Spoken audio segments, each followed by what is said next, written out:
Bueno, hoy vamos a empezar con la clase 2 del seminario 3, la significación del delirio. En los subtítulos, lo que aparece ahí es crítica a Kraepelin, la inercia dialéctica, Segla y la alucinación psicomotriz y el presidente Schreber. Bueno, dice al comienzo que cuanto más se estudie la noción de paranoia, más se puede entender el progreso en la psiquiatría, ¿no? Después dice, no hay a fin de cuentas noción más paradójica, si tuve el cuidado la vez pasada de poner en primer plano la locura, es porque puede decirse verdaderamente que con la palabra paranoia, los autores manifestaron toda la ambigüedad presente en el uso del viejo término de locura, que es el término fundamental del vulgo.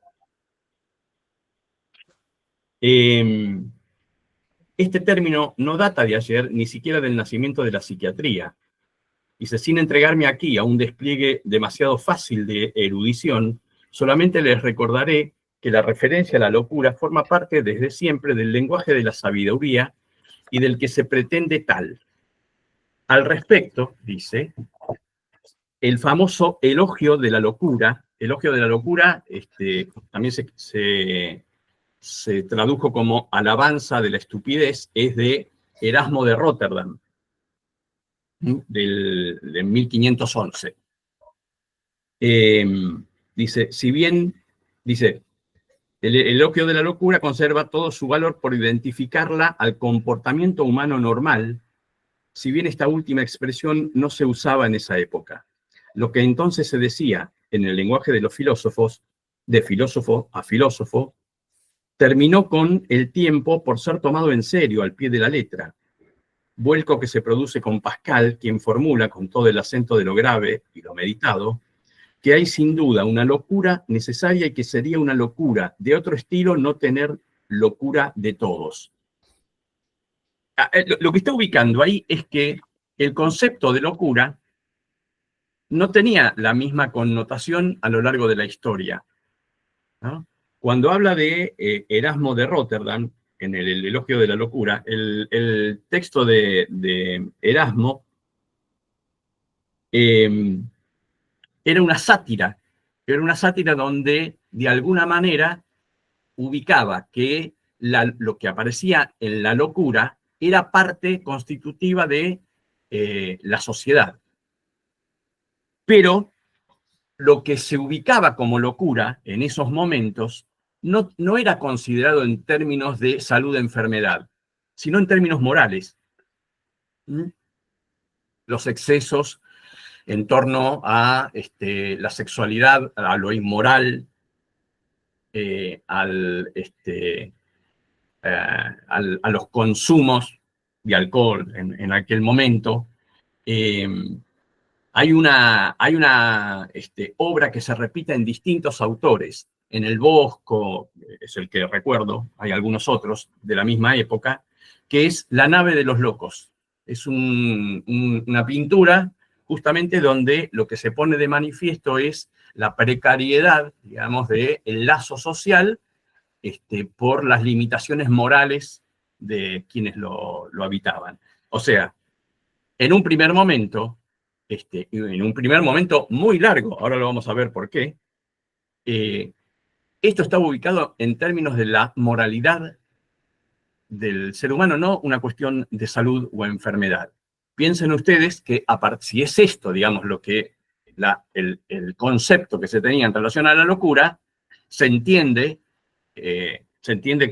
no significa se justifica, pero se entiende los abordajes represivos que había para con la locura, ¿no? Golpes, encierros, algunos eran bestiales. Seguimos. Estas evocaciones no son inútiles cuando vemos las paradojas implícitas en las premisas de los teóricos. Puede decirse que hasta Freud se hacía equivaler la locura a cierto número de modos de comportamiento, de patterns, mientras que otros pensaban juzgar así el comportamiento de todo el mundo. A fin de cuentas, la diferencia pater por pater, ¿no? No salta a la vista. Nunca se señaló exactamente el énfasis que permitiría hacerse una idea de qué cosa es una conducta normal o siquiera comprensible y distinguirla de la conducta estrictamente paranoica. Aquí está introduciendo algo que está bueno para poder escuchar, ¿no? Porque está trayendo algo en el orden de lo normal, ¿no? Si hay algo de lo normal, ¿no? ¿Qué les parece a ustedes? ¿Qué es algo normal? Como a ustedes les parezca, defínanlo. Lo ligado de la norma, a una determinada norma. Exactamente. Sí. En relación a una norma que justamente está preestablecida en relación a valores, otra norma entró acá. ¿No? Previamente, y me parece que está bueno para poder pensar la cuestión de salud y enfermedad en términos epistemológicos, para el psicoanálisis y para lo que, digamos, pensemos en Freud en esa época, que él deriva de una práctica médica, ¿no? Freud no era psicólogo, no era psiquiatra, era neurólogo. Entonces, el recorrido de él tiene que ver con la neurología y uno de los puntos que se intentaba abordar en aquellas épocas en torno a la neurología, al campo de la neurología, era las histerias. Habían internaciones de histéricas en los pabellones neurológicos. Y se intentaba saber cuál era el origen de eso.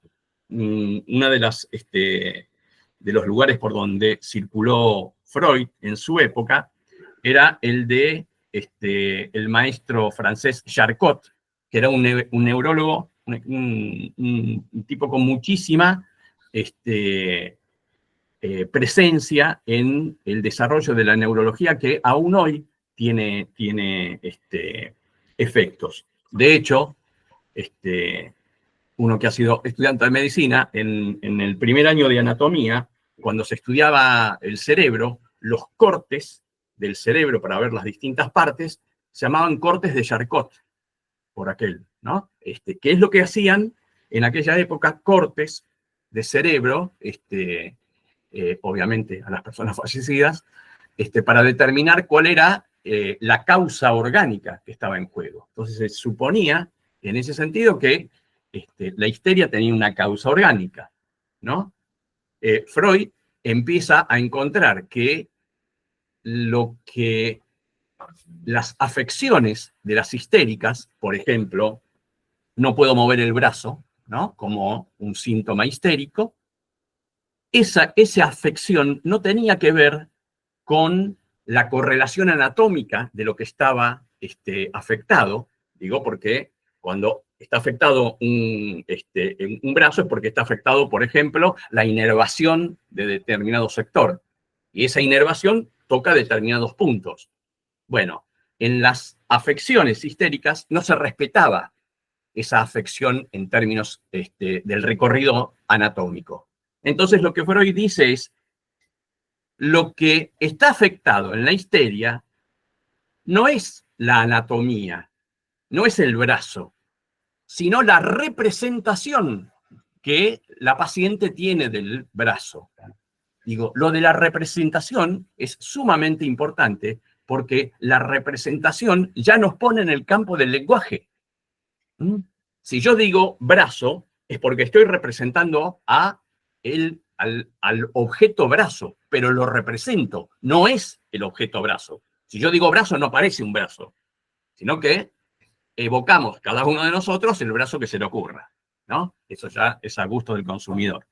Entonces, en ese sentido, hay una cuestión que produce algo que es una ruptura epistemológica, ¿no? La epistemología, la lógica que sigue la medicina, cuando Freud encuentra esto trabajando sobre las histerias, produce una ruptura allí, ¿no? Porque no sigue en la misma lógica, ni tampoco en el mismo origen.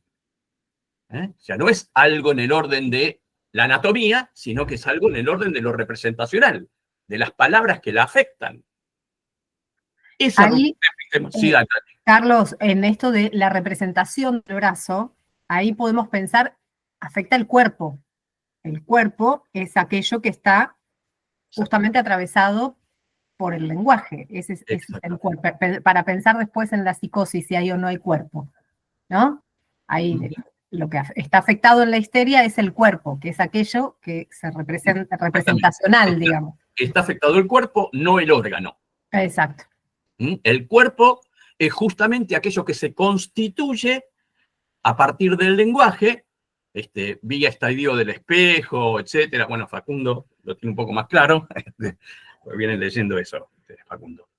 Pero también, perdón, pero también cambia la lógica y rompe con la cuestión lineal de hay algo que acontece, busco la causa en el plano de lo que genera y se termina el problema. Esto empuja a otro paradigma justamente porque no hay nada dado, todo se construye y ningún sujeto es igual a otro. Entonces, cambia totalmente la lógica de encontrar la respuesta inmediata, ¿no? Aunque todavía persiste gente que quiere encontrar la respuesta rápida y eliminar el síntoma, ¿no? Sí, y más en estas épocas, ¿es cierto? Exacto. Bueno, en ese sentido, esa cuestión que es en el orden de lo representacional, como decíamos recién, produce esto, una ruptura en la epistemología que sostiene esa práctica. Ya empieza a ser otra práctica. Ya no es no es una consecución de la medicina. Empieza a ser otra práctica. Esto, para quienes interesen ubicarlo, pueden leer ruptura epistemológica de Bachelard. Bachelard se escribe. Y planteamos también, además en ese sentido, la cuestión de salud y enfermedad, ¿no? Porque también para la medicina, ¿qué es normal? Como decía recién Julio, bueno, es lo que está en función de una norma y de una norma preestablecida. La definición de salud para la Organización Mundial de la Salud es el estado completo de bienestar físico, mental y social. Si uno lo lee, es una tautología, porque ¿qué es estar bien? ¿No? Digo, si es el bienestar, ¿no? Bienestar. ¿Qué es estar bien? Está sin definir qué es estar bien ahí, ¿no? Digo porque justamente ese concepto de normal apunta a que hay una norma, como decíamos recién, y una salida de esa norma en un accionar específico. Aquello que se desvía de la norma es lo patológico, ¿no? En la medicina. De hecho, ahora que estamos hablando del delirio y demás, la palabra delirio, seguramente muchos de ustedes ya lo saben, es un derivado latín de cuando en la antigua Roma se araba un campo. Para mantener la línea, alguien tenía que ubicarse en un sector más alto y ordenar al que iba haciendo las líneas del arado, ¿sí? Cada una de esas líneas se llama lira. Y cuando se salía de esa lira, el que estaba mirando de arriba gritaba, de lira, está por fuera de la lira, está por fuera de la norma, está fuera de la línea. De ahí deriva justamente la cuestión delirio, que es en torno a algo, ¿no?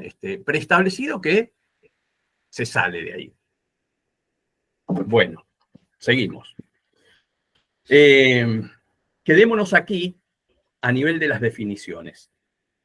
La delimitación de la paranoia fue incuestionable mucho más vasta durante todo el siglo XIX de lo que fue a partir de fines del siglo pasado, es decir, hacia 1899, en la época de la cuarta o quinta edición de Kraepelin. Kraepelin permaneció mucho tiempo apegado a la vaga noción de que en líneas generales el hombre que tiene práctica sabe, por una especie de sentido, reconocer el índice natural. Digo para ubicar aquí, ¿no? Kraepelin, que desarrolló su práctica más fuertemente entre 1840 y fines de 1800, fue el primero, o uno de los primeros, habían otros junto con él que propugnaban eso, de ubicar a la locura dentro del campo de la medicina. Fíjense el tiempo que pasó. ¿No?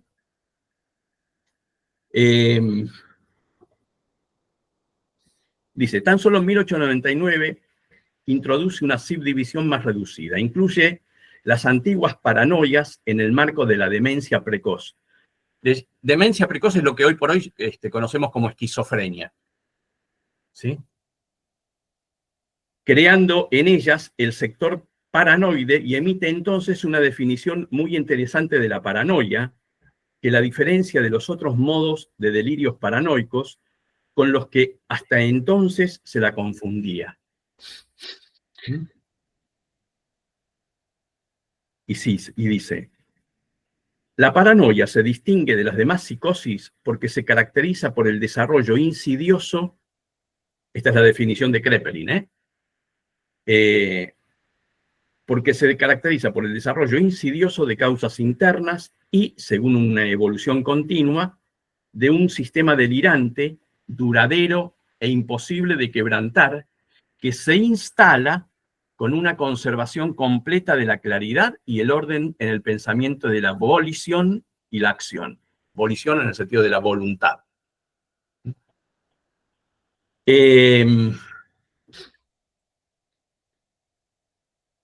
Acá, hasta aquí, digamos, la definición de Kraepelin. Lacan toma esto y va a empezar a hacer una crítica sobre esta definición. Dice, esta definición, y aquí van a encontrar 5 puntos, dice, esta definición, fruto de la pluma de un clínico eminente, tiene algo llamativo y es que contradice, punto por punto, todos los datos de la clínica. Nada en ella es cierto. Empezó livianito Lacan.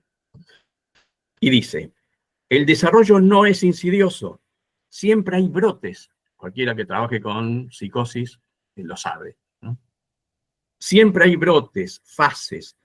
Me parece, pero no estoy del todo seguro, que fui yo quien introdujo la noción de momento fecundo. Ese momento fecundo siempre es sensible al inicio de una paranoia. Siempre hay una ruptura en lo que Kraepelin llama más adelante la evolución continua del delirio dependiente de causas internas. Siempre hay una ruptura. Tengamos en cuenta esto.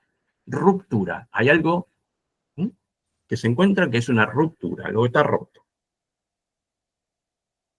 Ese es el primer elemento de diferenciación. En el segundo, es absolutamente manifiesto que no se puede limitar la evolución de una paranoia a las causas internas. Para convencerse de ello, basta pasar el capítulo de teología de su manual y leer a los autores contemporáneos, Serieux y Capgras, cuyos trabajos están fechados 5 años después. Cuando se buscan las causas desencadenantes de una paranoia, siempre se pone de manifiesto, con el punto de interrogación necesario, un elemento emocional en la vida del sujeto, una crisis vital que tiene que ver efectivamente con sus relaciones externas. Hay algo de lo externo, ¿no?, que aplica sobre este sujeto y que produce ese desanudamiento. Desanudamiento, digo yo, acá no, por ahora todavía no está hablando de eso. Y sería muy sorprendente que no fuera así, tratándose de un delirio que se caracteriza esencialmente como delirio de relaciones, término que es de Wernicke y no de Kretschmer. Pero es una definición ahí. Hasta ahí el segundo. Entonces, lo que está diciendo es, primero, no es insidioso, siempre hay brotes, hay fases. Y segundo, no se desarrolla a partir de causas internas, sino que lo que desencadena, la paranoia, lo desencadena es algún elemento externo. ¿Sí? Tercero, leo, evolución continua de un sistema delirante, duradero e imposible de quebrantar, como dice allí Kraepelin, ¿no? Nada más falso. El sistema delirante varía, hallámoslo o no quebrantado. A decir verdad, este asunto me parece secundario. La variación se debe a la interpsicología, a las intervenciones del exterior, al mantenimiento o a la perturbación de cierto orden en el mundo que rodea al enfermo. De ningún modo deja de tomar esas cosas en cuenta y busca, en el curso de la evolución de su delirio, hacer entrar esos elementos en composición con su delirio. A esos elementos externos intenta, ¿no?, acoplarlos a su delirio.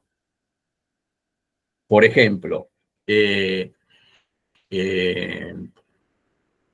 entré a la casa y en la puerta había una marca roja. ¿No? Si puede decir algo, porque a veces la marca roja vale per se y no hay palabra que pueda representar eso, pero si está en condiciones de poder delirar sobre eso, o sea, de poder decir algo, eso es el delirio. Si está en condiciones de poder hacer eso, lo que va a suceder es que eso va a tener una interpretación, va a tocar algo del sujeto, ¿no?, que puede producir, llegado el caso, una desestabilización. ¿Sí? Por ejemplo, está la luz, está la marca en la puerta porque, no sé, la bruja que me quiere controlar me está controlando con datos, etcétera, etcétera. Si quieren, pues, puedo seguir delirando, pero vamos a seguir un poquito más avanzando. Cuarto elemento. Dice, refiriéndose a la definición de Kraepelin, que se instaura una conservación completa de la claridad y del orden en el pensamiento, la volición y la acción. Dice, por supuesto, pero hay que saber qué son la claridad y el orden, ¿no? Digo, cuando está diciendo qué es claridad y qué es orden, lo que está diciendo es, y acá nuevamente retomo algo que habíamos visto la vez anterior, es algo en el sentido de conceptualizar. ¿No? ¿Cómo se conceptualiza la claridad y el orden? ¿No? Digo, el concepto es imprescindible para poder saber a qué nos estamos refiriendo, en ese sentido. Si algo que merece esos nombres puede encontrarse en la exposición que hace el sujeto de su delirio, falta todavía precisar qué se entiende por esos términos. Y esta interrogación se caracteriza por cuestionar las nociones en juego. Nuevamente, las nociones en juego, los conceptos en juego, ¿no? Si el delirio, por ejemplo, es un desvío de la normalidad, entonces, en términos médicos, ese delirio debe tender a reducirse y hacérselo desaparecer. ¿No? Eso es en la medicina. Vamos a ver, ahora vamos a avanzar un poquito más en esto, pero digo, en cuanto al pensamiento, la abolición y la acción, se supone que nos toca a nosotros intentar definirlos en función de cierto número de comportamientos concretos, entre ellos la locura, y no a partir de ellos como de nociones establecidas. ¿No? Nuevamente, ¿Cuál es el concepto que se tiene de eso? A la psicología académica nos parece a nosotros le falta volver a ser trabajada antes de poder brindarnos conceptos con el rigor suficiente como para ser intercambiados, al menos al nivel de nuestra experiencia, ¿no? Entonces, por ejemplo,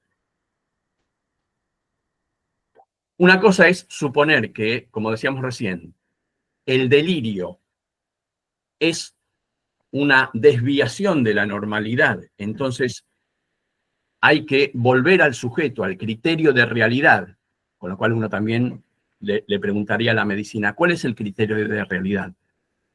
¿Quién lo determina y por qué? ¿No? ¿Quién determina qué es lo normal? ¿No? Bueno, si eso es un criterio para la medicina, que es por un desvío de la norma, pensemos en esto. Hacer algo que ya habíamos hecho con anterioridad, lo volvemos a hacer. ¿Se acuerdan ustedes que habíamos dicho que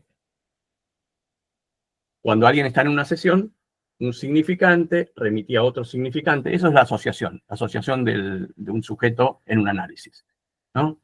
¿Y qué piensa, y qué se le ocurre con tal cosa? Y se me ocurre esto, y con esto se me ocurre esto, y con esto esto.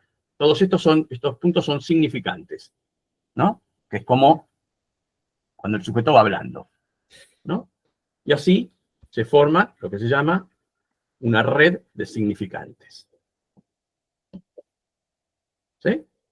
Se va de un significante al otro.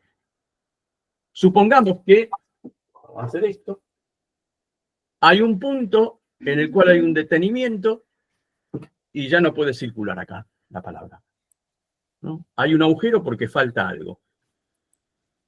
Entonces, las asociaciones se detienen. ¿Sí? ¿Se entiende? Si hay algo que no se entiende, paramos y volvemos.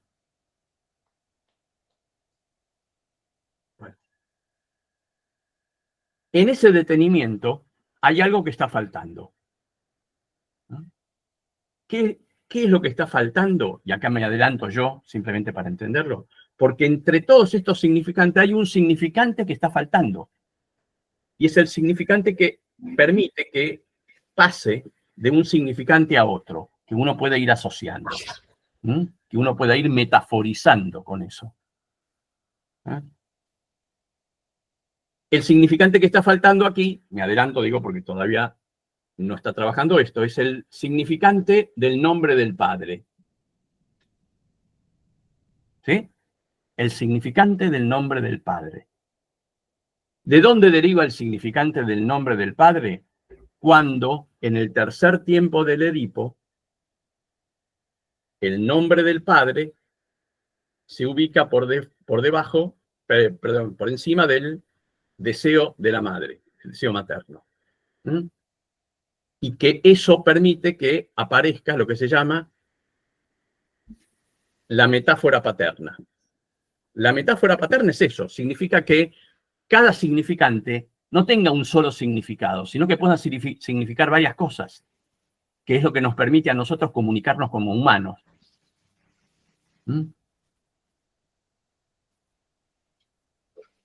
Esa posibilidad de comunicarnos como humano hace que el valor del significante se pueda ir desplazando y la significación aparezca con el desarrollo de la cadena significante. Cuando uno va hablando se va entendiendo, ¿no?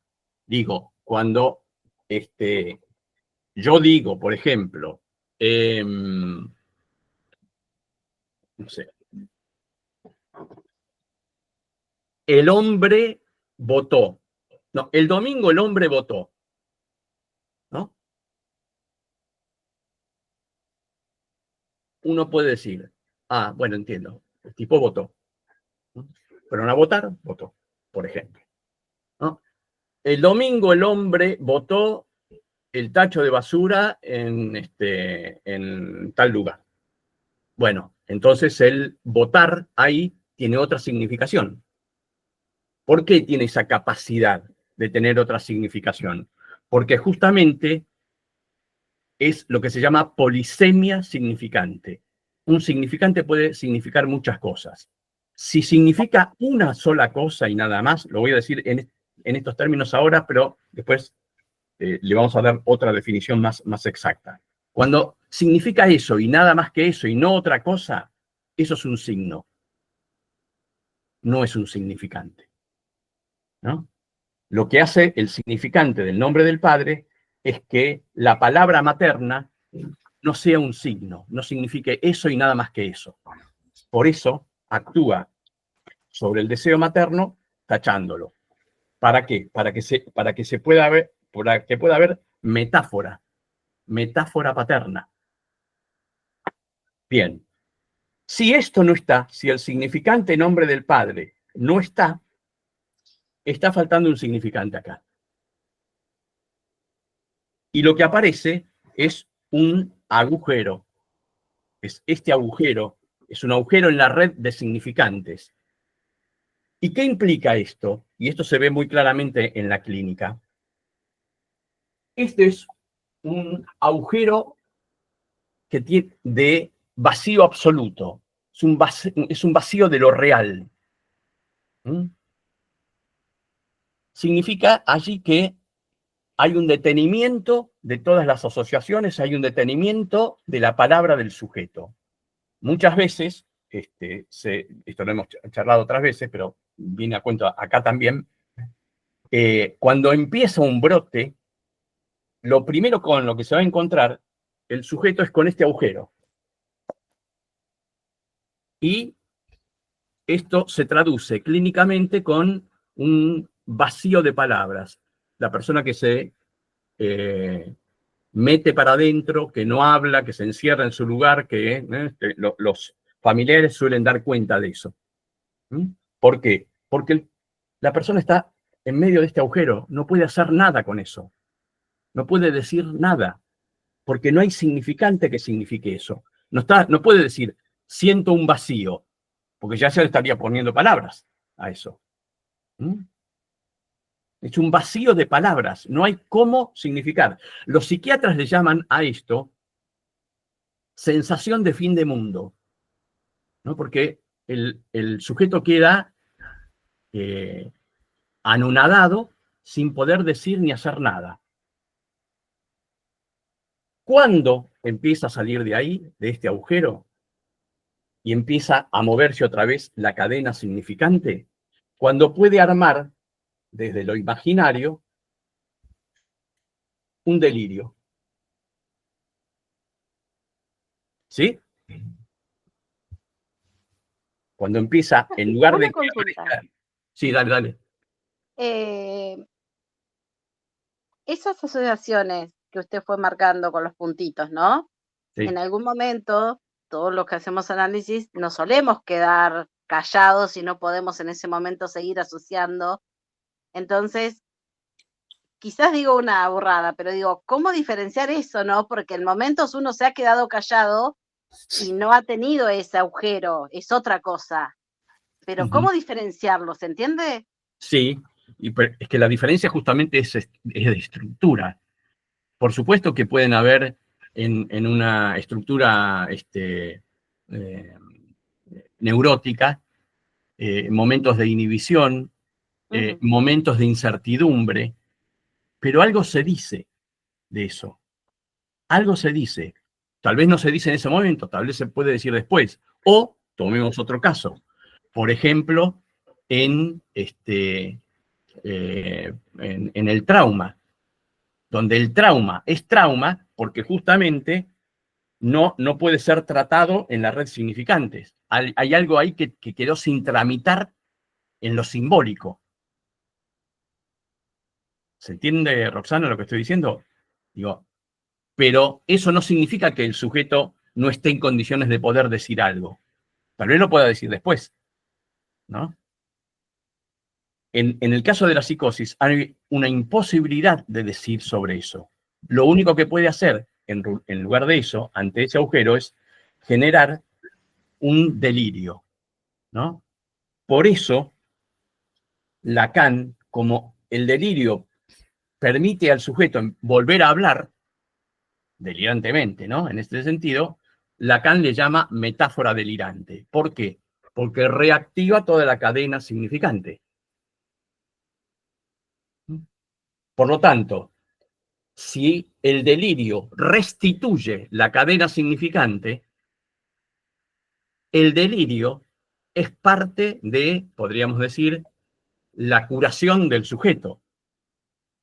Él, porque está pudiendo hacer algo con ese agujero.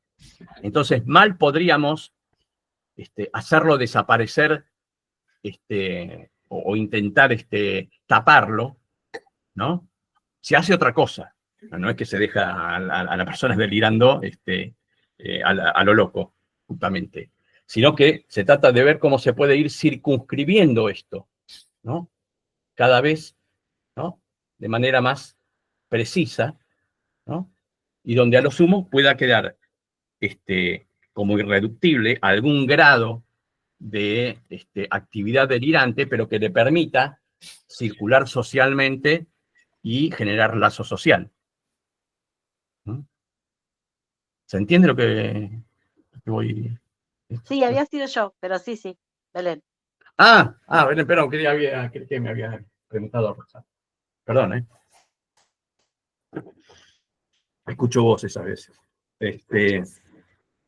Bueno, ¿por dónde íbamos? Así no me pierdo.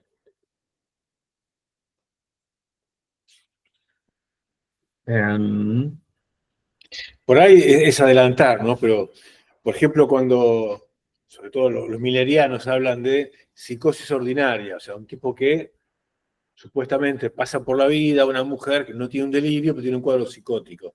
Sí. U otros que hablan del síntoma, ahí no hay un delirio.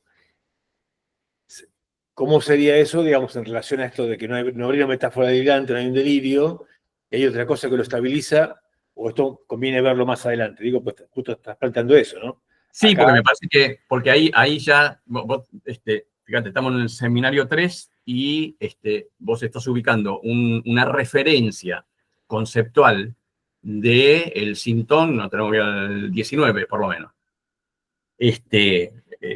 Nos falta un trecho, está bueno igual, está bueno, digamos, para sostenerlo porque viene a cuento justamente de esto, pero vayamos armándolo despacito, si te parece.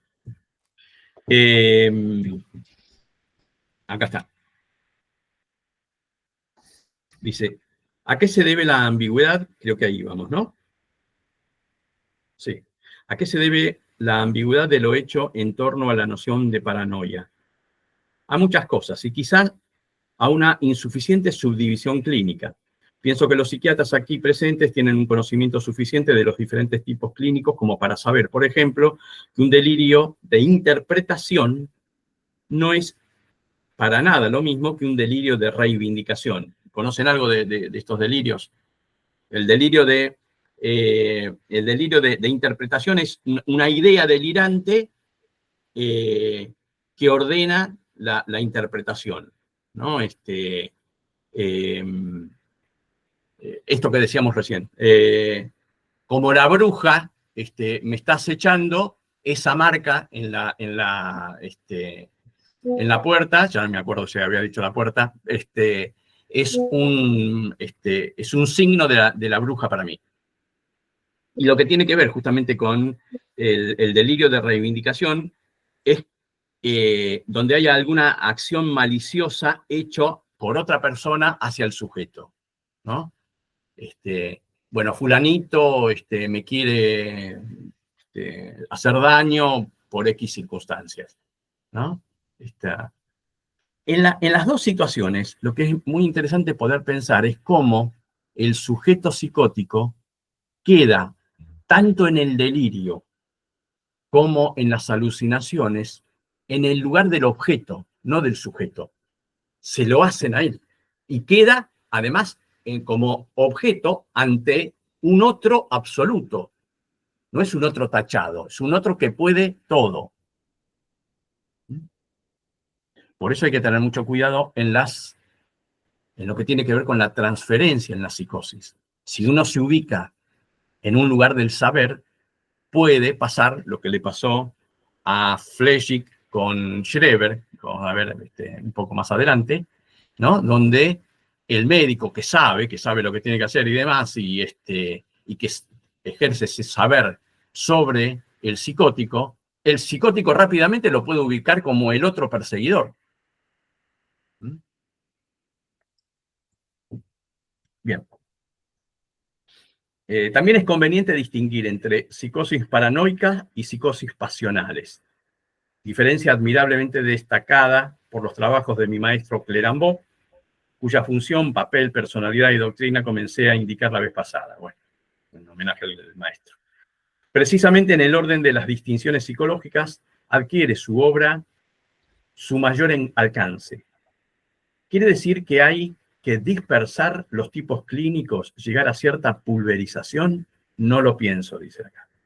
El problema que se plantea afecta el cuadro de la paranoia en su conjunto y dice: un siglo de clínica no ha hecho más que dar vueltas todo el tiempo en torno al problema. Cada vez que la psiquiatría avanza un poco, profundiza, pierde de inmediato el terreno conquistado por el modo mismo de conceptualizar. Está insistiendo con esto. ¿Cuál es el concepto? ¿Qué es un delirio? Si el delirio, como decíamos recién, es un desvío de la realidad, se nos está pasando por delante de las narices algo tan enorme como esto que estábamos viendo antes, y las consecuencias de cómo actúa uno tienen que ver con, las consecuencias de cómo conceptualiza son las formas en las que uno actúa, ¿no? Cómo aborda el tratamiento. En ningún otro lado la contradicción que existe entre observación y teorización es más manifiesta, y casi puede decirse que no hay discurso de la locura más manifiesto y más sensible que el de los psiquiatras, y precisamente sobre el tema de la paranoia. Y dice: hay algo que me parece ser exactamente el quid del problema. Si leen, por ejemplo, el trabajo que dice sobre la psicosis paranoica, verán que enfatizo allí lo que llamo, tomando el término de mi maestro Clérambault, los fenómenos elementales, y que intento demostrar el carácter radicalmente diferente de esos fenómenos respecto a cualquier cosa que pueda concluirse de lo que él llama la deducción ideica, vale decir, de lo que es comprensible para todo el mundo. ¿Ubican qué son los fenómenos elementales? Digo, para ubicar ahí, los fenómenos elementales son trastornos de pensamiento que constituyen el núcleo de lo que Clérambault llamaba el automatismo mental. ¿Qué es el automatismo mental de Clérambault? Él decía que era anideico, o sea, un agujero de significación. Fíjense que no está tan lejos de esto que estábamos diciendo, ¿eh? Un agujero de significación.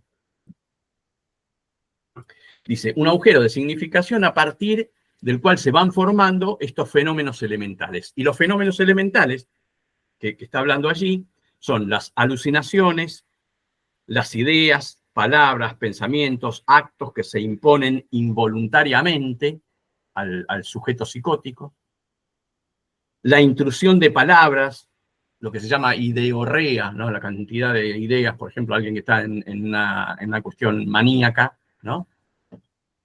El sentimiento de extrañeza, que también aparece muchas veces, la detención del pensamiento, no en el sentido que decía Belén en cuanto a las neurosis, sino justamente ese agujero donde se tropieza con que no hay palabras que puedan permitir significar lo que el paciente está sintiendo. Bueno, después ecos de pensamientos, neologismos, frases interrumpidas, en fin, todo eso es en relación, digamos, a los fenómenos elementales en la psicosis. Y dice,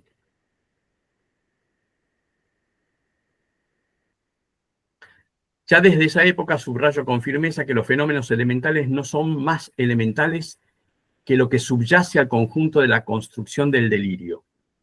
Son tan elementales como lo es, en relación a una planta, la hoja en la que se verán ciertos detalles del modo en que se imbrican e insertan las nervaduras. Hay algo común a toda la planta que se reproduce en ciertas formas que componen su totalidad. ¿De qué está hablando?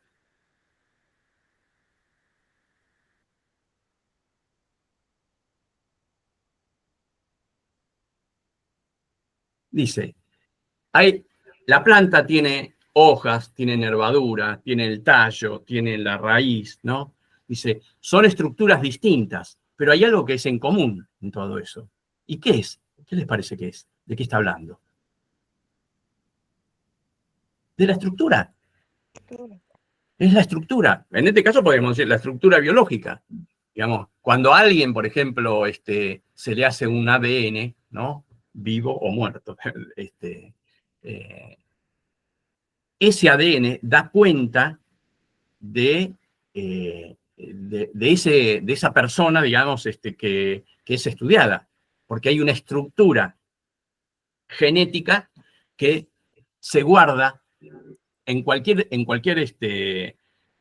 tejido, sea el hígado, sean los dientes, sea el pelo, sea la saliva, o las uñas, o los músculos, ¿no? Hay algo de la estructura, en este caso biológica, que hace que diga que ese pertenece, digamos, a ese cuerpo, que tiene una identidad genética. En este sentido, avanza, dice, asimismo, encontramos estructuras análogas. Estructuras análogas. Esto es lo que está intentando permanentemente introducir cuando habla de conceptos y demás. Algo en el orden de la estructura. Dice, asimismo entonces encontramos estructuras análogas a nivel de la composición, de la motivación, de la tematización del delirio y a nivel del fenómeno elemental. Lo que está diciendo es que el delirio no es aparte de la enfermedad, es justamente una parte constitutiva de esa estructura.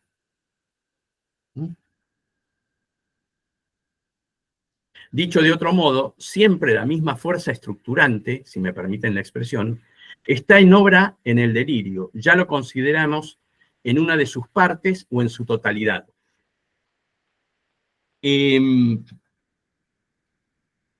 Hay algo, digamos, que tiene que ver allí con la cuestión de la estructura, que por ahí se puede entender mejor en una referencia que hace Lacan en geometría a lo que él llama el gnomon, con G inicial, gnomon. Si yo tengo una imagen acá que voy a intentar compartirlas, soy bastante torpe para la tecnología, pero intentaremos hacerlo. A ver.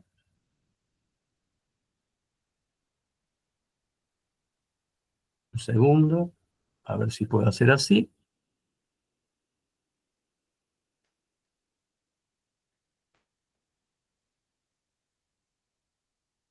A ver si en el chateo lo puedo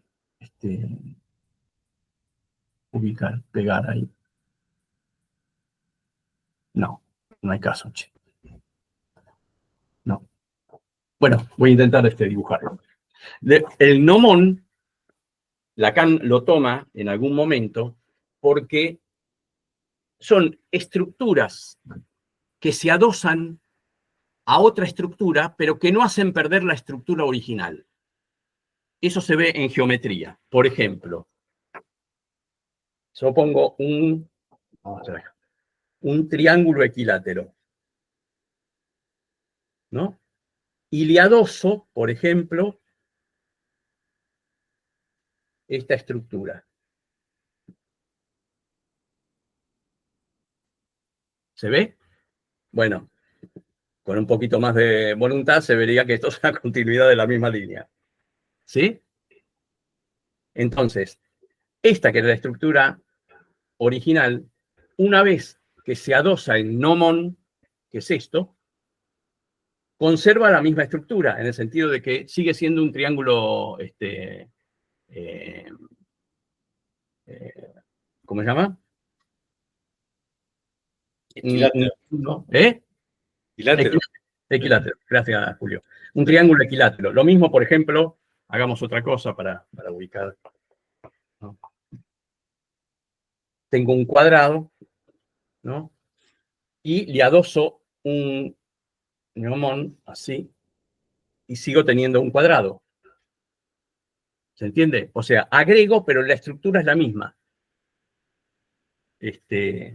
Bueno,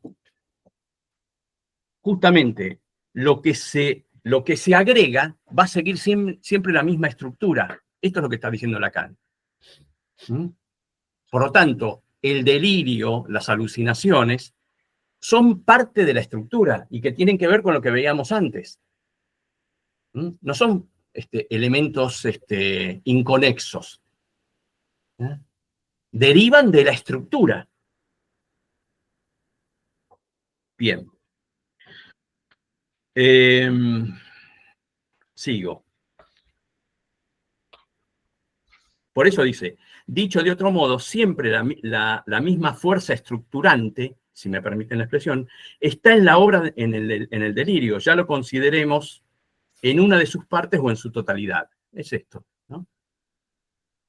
Lo importante del fenómeno elemental, dice, no es entonces que sea un núcleo inicial, un punto parasitario, como decía Clérambault, en el seno de la personalidad, alrededor del cual el sujeto haría una construcción, una reacción fibrosa destinada a enquistarlo, envolviéndolo e integrarlo al mismo tiempo, es decir, explicarlo, como se dice a menudo. ¿Se entiende lo que decía Clérambault? Clérambault decía que en realidad era un elemento externo, ¿no?, que ingresaba en el psiquismo y que el psiquismo trataba de envolverlo, ¿no?, hacia una capa fibrosa. Una capa fibrosa, lo piensa en términos médicos, ¿no? Ante un objeto externo, una injuria, el organismo trata de hacer una capa externa para separarlo o para detenerlo, ¿no? Y Lacan lo que dice es, justamente, el delirio no es deducido, reproduce la misma fuerza constituyente. Es también un fenómeno elemental, es decir, que la noción de elemento no debe ser entendida en este caso de modo distinto que la de la estructura, diferenciada, irreductible a todo lo que no sea ella misma. Está en esto, está tratando de ubicar algo en el orden de la etiología, como dirían los médicos, ¿no?, la causa de esto. ¿No? Y por lo tanto está insistiendo en la estructura, una y otra vez, ¿no?, como decíamos los otros días. Está hablando del faso. Es eso. Este resorte de la estructura fue tan profundamente desconocido que todo el discurso en torno a la paranoia que mencionaba recién lleva las marcas de este desconocimiento. Esta es una prueba que pueden hacer leyendo a Freud y a casi todos los autores, y encontrarán en ellos, sobre la paranoia, páginas, a veces capítulos enteros. Extráiganlos de su contexto, léanlos en voz alta y verán allí los desarrollos más maravillosos concernientes al comportamiento de todo el mundo. Poco falta para que lo que les acabo de leer acerca de la definición de la paranoia de Kraepelin defina el comportamiento normal. Volverán a encontrar esta paradoja constantemente, inclusive en autores analistas. Claro, porque alguien podría decir, bueno, tiene actitudes díscolas y que no se condicen con lo que normalmente se entiende, digamos, en el estado general de una cultura, por ejemplo, ¿no? Es raro, para decirlo de otra manera, ¿no? Bueno, raro también puede ser el artista, en algún punto, ¿no? O algún otro tipo de rarezas que no necesariamente esa cuestión definen a la paranoia, porque la paranoia se define por la estructura. Lo que está diciendo de otra manera es, no es por la conducta que se define, ¿no? Sino por la estructura. Y cuando Lacan habla de la estructura, habla del lenguaje. Cuando Lacan habla de la estructura es el lenguaje. Entonces, el diagnóstico es el diagnóstico de estructura y la estructura es el diagnóstico en relación al lenguaje, al significante. Ahí escuchaba en esto de para pensar a un sujeto en la estructura del lenguaje, sin que sea un diagnóstico, digamos, de paranoia o de psicosis. Sí. Escuchamos ayer en una entrevista a padres sobre una niña pequeñita, 4 años, que con un presunto diagnóstico de autismo, prácticamente falta la firma del neurólogo, pero ya está casi recibida, digamos, con ese diagnóstico.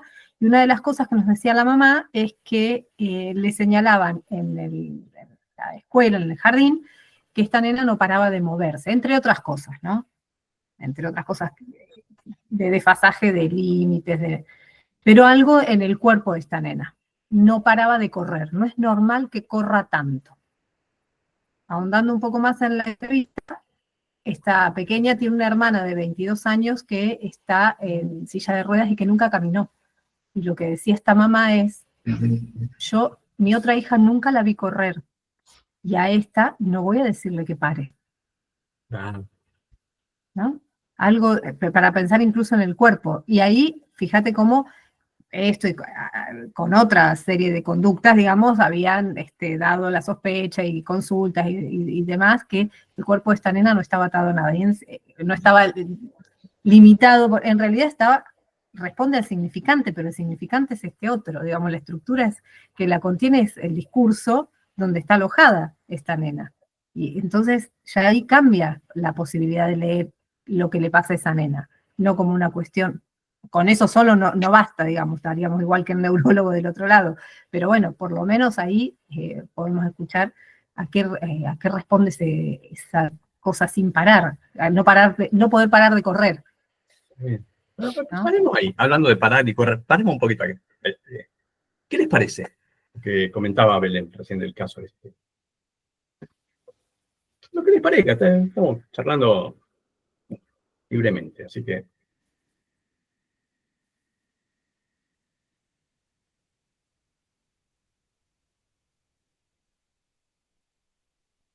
Bueno, la nena queda ubicada ahí en la cuestión que tiene la madre con la hija paralítica o que no corre, y esta otra que tiene que ver como con lo opuesto, ¿no? Una hija que sí pueda correr. No hay otra forma en lo que se plantea, ¿no? Que la madre ubique a la hija. Que no hay un límite o algo pensado para la hija que se diga, bueno, quiero otra cosa para la hija. Es como el blanco y negro con la hermana paralítica, ¿no? Corre, Forrest, corre, tiene que correr, no puede ahí. No está pensado como algo problemático para la madre, ¿no? Al contrario. Ahí pienso yo también en lo que vos hablabas de la necesidad del nombre del padre, la metáfora paterna, la limitación del deseo de la madre a través justamente de ese significante. Hay que ver hasta dónde el deseo de la madre, de que la segunda niña corra, porque la primera no corrió, tenga un corte, ¿no? Claro, ahí pensando en que un sujeto es la ubicación que permite las asociaciones, la polisemia significante es la metáfora, falta un elemento para metaforizar, pensando en el nombre del padre, ¿no? Y yo hago un caso más extremo por ahí en la forclusión, digamos, de este elemento, pero es siempre en relación al lenguaje, es ese elemento que falta para que se produzca la metáfora, siempre son 2 elementos para poder arribar a una metáfora. He pensado ahí como el segundo elemento, como el nombre del padre.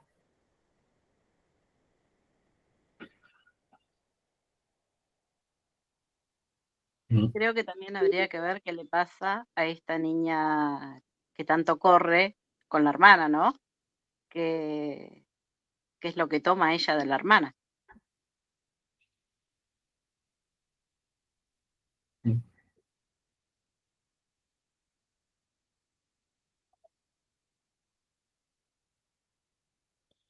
Sí. Sí, me parece, bueno, lo que está apareciendo es porque efectivamente hay algo ahí, ¿no? Que cuando la madre puede decir, no sé si se pudo escuchar, vos sí la escuchaste, pero no sé si la madre se pudo escuchar en torno a esto de lo que pone en juego es el significante, en este caso correr, ¿no? Donde de alguna forma el correr de una está en correlación al correr de la otra, ¿no? Lo pensaba por ahí, para decirlo más sencillamente, un ejemplo que usé los otros días,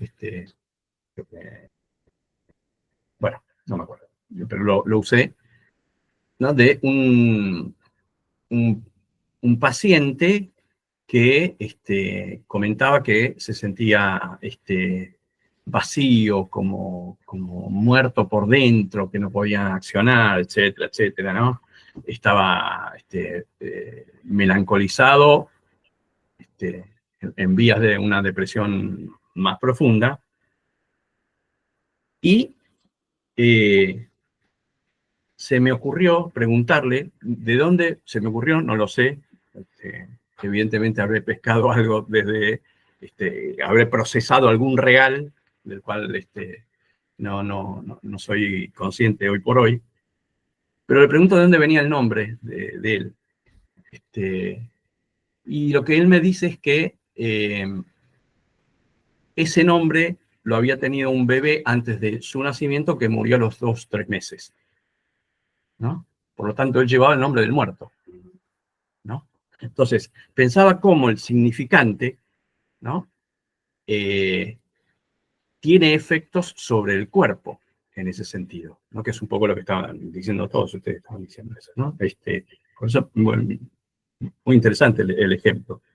Y cómo afecta justamente al cuerpo, ¿no? Y el hecho de poder poner en correlación un significante con el otro significante, en este caso voy a inventar un nombre.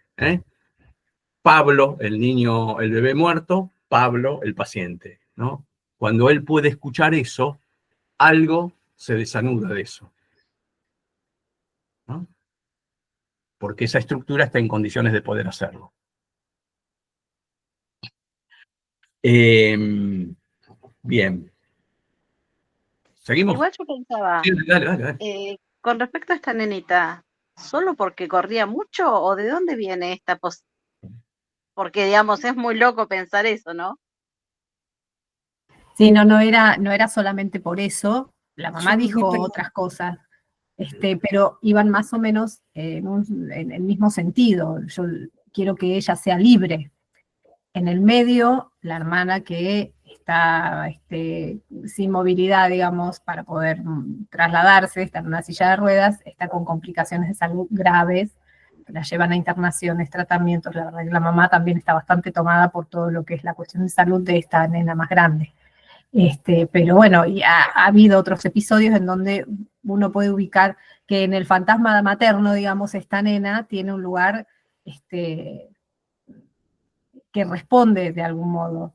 Ella, con todas sus conductas, va respondiendo. Hay varias cosas que en el jardín señalan que esta nena necesita por lo menos una evaluación y atención y cosas que la sacan de la posibilidad de estar con sus compañeros y demás. Pero bueno, eso era bastante significativo porque era más fácil de poder hacer esta correlación. Bueno, una que no corrió, la otra que corra hasta que se canse, digamos, sin ningún tipo de... Igual me impresionó un poquito eso de no le voy a decir que pare. La quiero libre, quiero que sea libre. Sí. ¿No? Es fuerte porque es una nena muy chiquita y... Claro, pensaba si qué pasa con una palabra ahí, ¿no? En esto de la quiero libre. Sí, yo lo que pensaba es que qué tipo de inscripción, si es que la tiene, y me parece que no, por lo menos no con eficacia, qué tipo de inscripción tiene esta niña en el deseo materno. Porque aparece allí como correlato de la otra hermana. Bien. Porque que corra mucho porque la otra no puede correr, eso no es deseo de hijo, en el sentido de, bueno, quiero que sea, ¿no? Entonces, ¿qué tipo de inscripción tiene para esta mujer en su deseo? Sí. ¿No? Fue una entrevista de orientación, o sea, fue una entrevista de primera vez. Se entiende. Pero sí, impresionó también cómo en el relato de la mamá aparece esta cuestión que en otros lugares se va viendo como algo propio de la nena. Bueno, tiene una condición que puede tener rasgos de TEA o te mandan al neurólogo, y en realidad hay algo de la cadena del lenguaje, digamos, de la estructura Claro. de esta mamá donde está alojada, que o marca o no marca, o marca de este modo. Sí. Claro. Sí, y una cuestión más que en relación, hoy estábamos hablando del nombre del padre. Es difícil, por lo menos si uno piensa en esto que veníamos diciendo, de que no hay inscripción en el deseo materno, no hay donde pueda actuar el significante nombre del padre, porque actúa sobre el deseo de la madre. Y el deseo de la madre está constituido en relación a la hermana. Por eso quizás no sea psicosis, sino algún otro diagnóstico, ¿no? Porque estaría faltando algo. Sí. El papá estaba sentado al lado de la mamá. Esto también era bastante representativo de que no tiene que ver con la presencia o no de los personajes, sino con el lenguaje. No, claro. Claro. Exactamente. Está bueno. Sigo.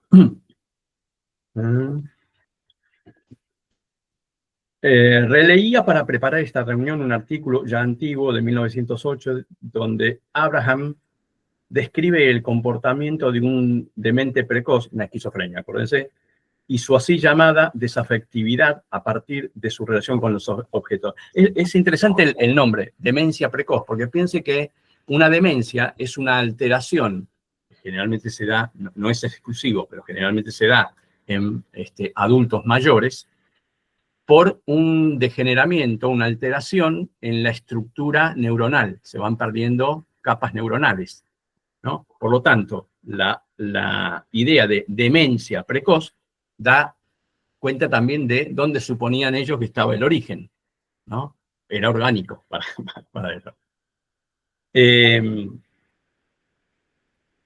Decía entonces que describe el comportamiento de un demente precoz y su así llamada desafectividad a partir de su relación con los objetos. Dice, aquí lo tenemos habiendo amontonado durante meses piedra sobre piedra, guijarros vulgares que tienen para él el valor de un importante bien. Ahora, a fuerza de amontonar tantos sobre una tabla, esta se quiebra, dice. Gran estrépito en la habitación, barren todo, y el personaje que parecía acordar tanta importancia a los guijarros, no presta la menor atención a lo que pasa. No hace oír la más mínima protesta ante la evacuación general de los objetos de sus deseos. Sencillamente, vuelve a empezar y a acumular otros. Este es el demente precoz. Esta es la esquizofrenia. ¿Ah? Darían ganas de hacer con este apólogo una fábula para mostrar que eso hacemos todo el tiempo. Dirían aún más, acumular multitud de cosas sin valor, tener que pasarlas de un día al otro por pérdidas y beneficios y volver a empezar, es muy buena señal. Porque cuando el sujeto permanece apegado a lo que pierde, no puede soportar su frustración. Es cuando podemos hablar realmente de sobrevaloración de los objetos. Claro. ¿No? ¿Dónde está la sobrevaloración? Si se pierde y no le genera nada. Estos resortes pretendidamente demostrativos son de una ambigüedad tan completa que uno se pregunta cómo puede conservarse la ilusión, aunque más no sea un instante, salvo por una especie de obnubilación del sentido crítico que parece apoderarse del conjunto de los lectores a partir del momento en que abren una obra técnica y especialmente cuando se trata de nuestra experiencia y de nuestra profesión, ¿no? está haciendo está dándole una y otra vez a lo mismo, ¿no? Esto es, aquello que tiene que ver con lo que aparece como conductas o como elementos fenomenológicos, ¿no? Que emergen a partir de la psicosis, no se pueden entender si no se lee la estructura. ¿No? Está diciendo lo mismo. Una y otra vez. Está diciendo lo mismo. Entonces, hay algo ahí entonces que necesita ser definido. Y por eso, y tengamos en cuenta que él habla de estructura y habla del lenguaje. La estructura es el lenguaje. El comentario que hice la vez pasada de que lo comprensible es un término fugitivo, inasible, ¿se acuerdan que había hablado de esta cuestión de comprender y qué sucede cuando uno comprende? Se cierran todas las posibilidades de significaciones. Y si estamos diciendo que el significante tiene una polisemia, significante puede significar muchas cosas, si lo reducimos a uno solo, no estamos pudiendo escuchar cuál es la significación para ese sujeto. Entonces, es sorprendente que nunca sea calibrado como una lección primordial, una formulación obligada a la entrada a la clínica. Dice, comiencen por creer que no comprenden. Está dando una orientación clínica bien concreta y que nos sirve no solamente para la psicosis, como que es de lo que venimos hablando, sino en el psicoanálisis en general, en la clínica psicoanalítica. Comiencen por creer que no comprenden. Partan de la idea del malentendido fundamental. Del malentendido fundamental, de no entender. Esta es una disposición primera, sin la cual no existe verdaderamente ninguna razón para que no comprendan todo y cualquier cosa. Tal o cual autor les da tal o cual comportamiento como signo de desafectividad en determinado contexto. En otro será lo contrario. ¿No? Y uno puede pensar, ¿cuál es el contexto? ¿El contexto es el contexto externo? Una misma situación, ¿no? Alguien que le dice a la misma persona en el mismo cuarto, hola, buenos días, y la misma persona, a ese otro mismo, en el mismo cuarto, en otro momento le dice, murió tu padre. ¿No? El contexto es el contexto significante. Y es siempre en el orden de lo singular. No lo fenomenológico. Está haciendo una crítica a la fenomenología. ¿Sí? A los fenómenos que son visibles, digamos.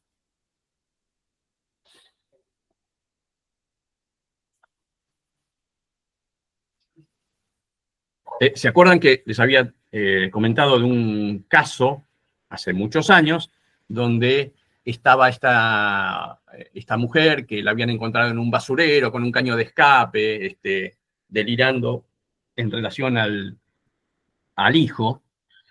Si uno se llevara, como se llevaron los médicos que me la derivaron, por los fenómenos, por lo fenomenológico, uno podría decir, bueno, es una psicosis, ¿no? Cuando esta mujer puede empezar a asociar y a relacionar que la basura es porque la trataban como basura, que el escape porque se quería escapar, porque lo que le llevaba cuando hablaba con el hijo, porque es el único hijo con el que él puede hablar, y estaba esperando ella que venga de donde estaba estudiando, lo restituye a la cadena significante. Que lo restituya a la cadena significante implica entonces que ya no es una psicosis. Justamente entra en el sistema de polisemia significante, puede significar más de una cosa. Ahora, si nos quedamos con lo fenomenológico, y la loca estaba ahí en el basurero con el caño de escape, ¿no? Bueno, Eso no da cuenta de la estructura. Eso es lo que está diciendo de distinta forma Lacan, ¿no? Entonces, volver a empezar la obra tras haber sufrido su pérdida, que es lo que estaba diciendo del paciente, puede ser comprendido en sentidos diametralmente opuestos, si acude perpetuamente a nociones consideradas como aceptadas cuando de ningún modo lo son, dice. Esto que, ¿no? Del comprender, ¿no? A todo esto quería llegar, dice, la dificultad de abordar el problema de la paranoia se debe precisamente al hecho de situarla en el plano de la comprensión.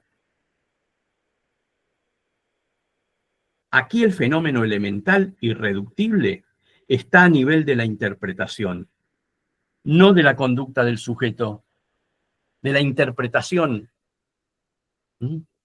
Puede ser una interpretación delirante o puede ser una interpretación como la de esta mujer, y el escape, el caño de escape, la basura, ¿no? Entonces, el fenómeno elemental irreductible está a nivel de la interpretación, o sea, está a nivel del lenguaje, no de los fenómenos, no de la fenomenología, no de las causas orgánicas, ¿no? Ni de lo externo ni de lo interno, ¿no? Es el lenguaje. Bueno, gente, ¿les parece que paremos aquí y seguimos en la próxima? Vale. Antes de seguir, algo que en relación a esto que vimos.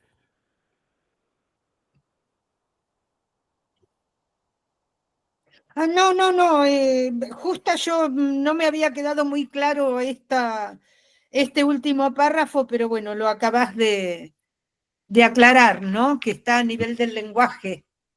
Sí. Me había quedado boyando eso de qué quiere decir esto a nivel de la interpretación. Exactamente. Porque fíjense que cuando él dice, comiencen por creer que no comprenden, partan de la idea del malentendido fundamental, y es porque justamente hay algo que es imposible de formular. Me adelanto un poco. La verdad del sujeto es imposible de decir. Claro. ¿Qué quiere decir esto? ¿Que el sujeto miente? No, que hay algo que es una verdad fundante del sujeto que es imposible de dialectizar, de ponerlo en palabras. Por eso necesitamos hablar tanto. Claro. Y cada vez nos entendemos menos. Dicho sea de paso, es verdad. Cierto. Bueno, la próxima seguimos a partir de acá. La próxima, sí, es el 20 y pico. Ahora les paso la fecha exacta, no la tengo presente ahora. Listo. No Gente, hay problema. Nos vemos. Nos vemos, gente. Gracias. Chau. Chao. Hasta luego. Gracias, nos vemos. Abrazos.